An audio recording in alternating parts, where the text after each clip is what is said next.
All right, well, welcome back. We are here with Dr. Dana Brooks, and we are talking all things sports injuries and, of course, how to prevent them. So we will pick back up here. Are there conditions that may pose higher injury risk during the summer that we really should be aware of?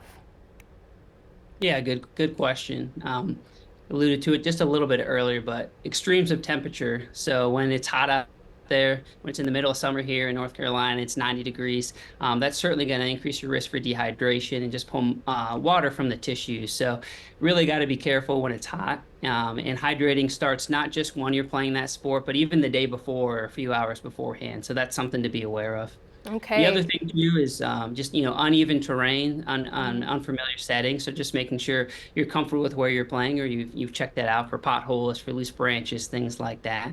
And then another thing that I would say is, especially speaking to the kids and the parents that are out there, conditions that we see with certain younger athletes are overuse injuries. So I see a lot of kids in my practice who are only playing one sport from the time they're age 8, right? Because they're trying to go to the NBA, they're trying to go to the NFL. And so one thing that I just say for parents and kids, it is good for your kid to play a multitude of sports early on, even if one's their favorite. Playing a handful of them to change kind of their training throughout the year is something that's going to be good for them in the long run and help prevent injuries for sure. Yeah, absolutely. And let's break down a couple of fun summer sports activities and what we can do to avoid injuries. And I'm sure top of mind is like pickleball and then golf. So let's start with pickleball first.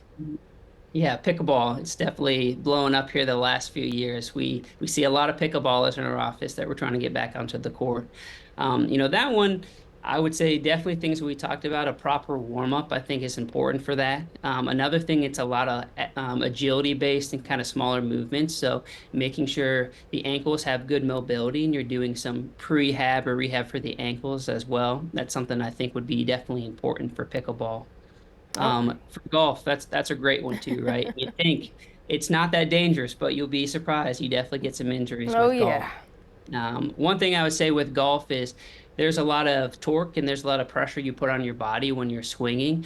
And so flexibility and mobility is really important in something like golf. So whether that's a daily rhythm you do or certainly before you're golfing, instead of just getting the heart rate up, this is one that you're really going to be working on your range of motion and stretching, especially of the shoulders, the back, and the hips. So that's something that can certainly be helpful for that.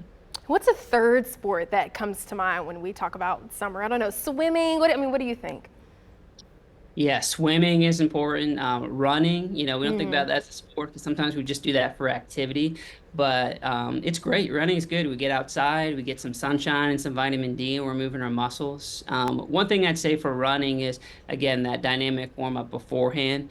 And I think too, just being aware of your training regimen. We talk about something like the rule of tens or the rule of 10% being if you're starting out running, per week, you don't want to go up more than 10% or even really down 10%. So you want to kind of keep it consistent. And as you're running, even if you're starting now, you've been doing it for a year now, you want to slowly increase your pace as well as your distance. So something to be mindful of. All right, and we got about like 90 seconds. So unfortunately, injuries happen, but what are some at-home treatments people can certainly follow?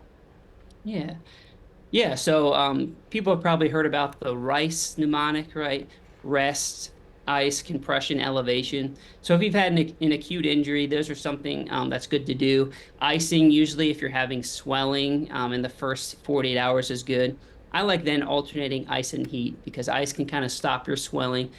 Heating kind of brings in some new blood flow to kind of get tissues and everything moving. So that's certainly something that is certainly helpful. If your doctor's okay with you taking some Tylenol or some ibuprofen, that's fine to do for a few days to kind of help yourself. Staying stretching, staying mobile. So whether that's during an injury and afterward, those are certain things that you can do at home that hopefully in a few days we get you back out there on the court or back on the course.